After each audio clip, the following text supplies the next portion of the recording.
We normally go past through our AGM fairly quickly. So this is called to order, and welcome to you all. It's good to see the numbers we have. We just wish there were more, but we can't drag them in off the streets or anything. So I'll get right on with the business part of the meeting. The minutes of the 2006 AGM committee will be ready. Yes. The annual general meeting, October 30th, 2006. And we have a list of those who were in attendance. President Bonnie Threlkeld called the meeting to order at 1:03. Moved by Marge Hoshowski, second by Pearl Barrett, that the minutes of November 7th annual general meeting be adopted as circulated. Carried. Copies of the annual report, which included the budget, were made available.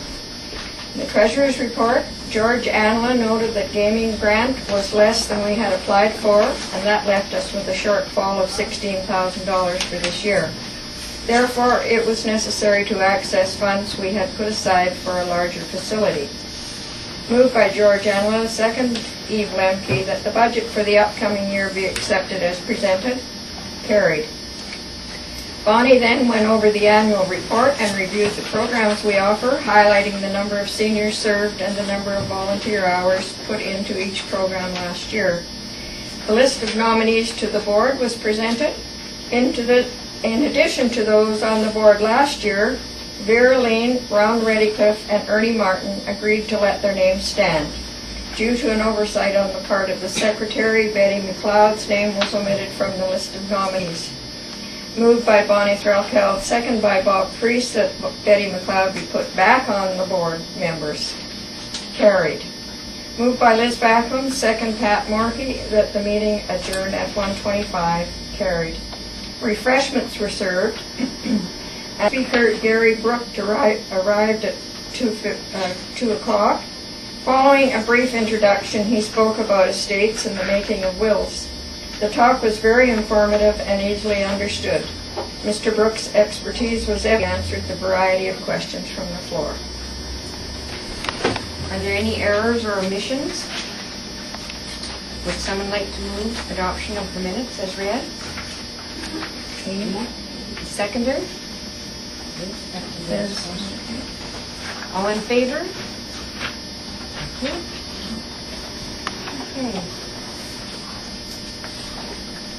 The treasurer, unfortunately, George has a family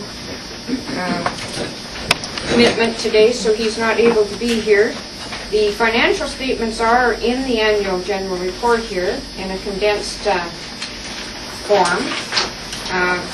More detail available for anyone who's interested. We ended up with quite a successful year, and a lot of it is due to donations and grants from individuals and grants from organizations. There are chairs up here. If you want to come forward. I'm sorry, Leslie. No, that's fine. So we ended up in fairly balanced position. We were able to put $1,400 aside for contingencies because we always have contingencies. We have not included the budget this year because it's been discussed, so it will be presented to the board meeting and adopted at that time by the board members. So if there are any questions in of the treasurer or in that department, if anyone has questions, I'd be ready to answer them. So not hearing, did you have something, Al, that you wanted to ask? I just wondered, you show net fixed assets almost $25,000. I was just curious, like, you don't own this building, do you? No, it's just our office equipment, our computers, Oh, I see.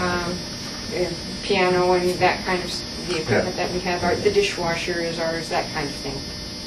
Okay. No, this is definitely a lease situation here. Anything else? I would like to move then adoption of the treasurer's report. Is there a seconder? Okay. Jen? All in favor? Thank you. So now is the President's report, and really all that is a review of this annual report, which is a very interesting document, which a lot of annual reports aren't because they're so complex. Ours is fairly simple and down to earth, and it does show what the programs do and what the volunteers do, and it's fantastic work. Rather than reading off the mission statement, which you can read yourself, I just want to point out our little emblem at the top. And what it says, Fletcher Park Seniors Resource Center, lending a hand. And that is what we do. And that's the story of our purpose, although there's certainly more detail on the first page as well. So, in the President's report, Falls Prevention was our new program this last year, and it's successful. Liz Foster is here. She is the coordinator of that program. It is still ongoing because we were able to secure the funding from New Horizons and also from the Interior Health Authority. Both helped fund it this last year. The New Horizons grant was quite large and is a one-time only grant, so that's what got us on our feet in the falls prevention. The funding is going to last into next year, probably towards the end of the year even. We'll certainly be well on our way next year. And we also have allocated $5,000 of the Interior Health extra money that we got this year to falls prevention. So that will be a continuing program. And Liz has mentioned that it is becoming now, people are becoming a bit more than they were, even though we've been pushing and trying to get it there. People are now beginning to respond by word of mouth, having seen something in the paper. So we think that this coming year it will really go great guns. So now the other major focus of the board right now is the fact that the size of this facility and the fact that our programs are growing in numbers, taking them, and numbers of programs we offer, like the falls prevention, we are finding it quite difficult to operate out of this facility. So we're at the time where we have to make decisions of, do we use this facility as our main office and operating area and off-site some of the programs, like Day Away, for instance, which is currently held in this room and is fine for the number we have at the moment. But we have people who would like to get into it, and we do have things we would like to try that maybe this facility is not large enough. So our decision is going to have to be, do we off-site some of the services and maintain our operations here, or do we look at trying to get a larger facility where everything could be in one place? We already have the Lunch with Friends off-site, so it's something that's been growing for a while, that our need for more area. So we need ideas from you, from the people, the participants, the volunteers, as to what you feel could be done in that respect. Now, the other thing that we did this just a month or so ago is we had a members meeting where we invited all the members of our group to come in and be part of the interaction with the board, their meeting. And we found it quite successful. We did get some good ideas. We'll do that again in the coming year.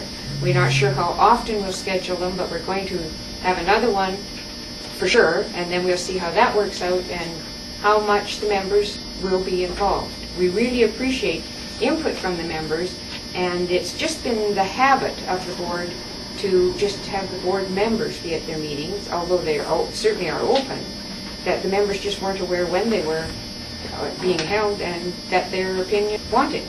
So we will be doing another one of those at least. I guess part of the Treasurer's report this year should be that we were successful in getting our full funding from gaming, and much of the credit of that goes to Veronica Hoops, our financial coordinator, because it was such an